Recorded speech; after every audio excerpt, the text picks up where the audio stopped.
প্রায় ৬০০ বছর আগে নির্মিত এই মসজিদটিতে আদি নিদর্শন তেমন কিছুই নেই। ধারণা করা হয় ১৪৫৪ সালে বিনোদ বিবি মসজিদটি নির্মাণ করা হয়। পুরান ঢাকার নারিন্দাতে বিনোদ বিবি মসজিদ অবস্থিত। বর্গাকার নকশার উপরে ১৪৫৪ সালে মসজিদটি যখন নির্মাণ করা হয় তখন এটি ছিল এক গম্বুজ মসজিদ।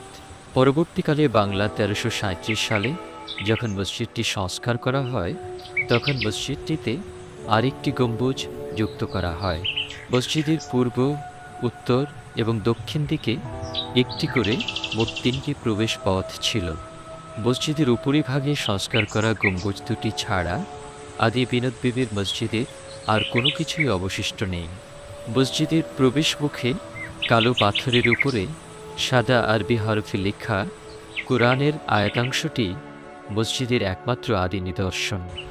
মসজিদের ভিতরে বর্গাকার ৪টি থামের উপরে ভর করে দাঁড়িয়ে আছে মসজিদের গম্বুজ দুটি। তারপরেও বহুবার সংস্কার করা এই মসজিদটিতে আজও মুসল্লিরা ৫ ওয়াক্ত নামাজ আদায় করেন।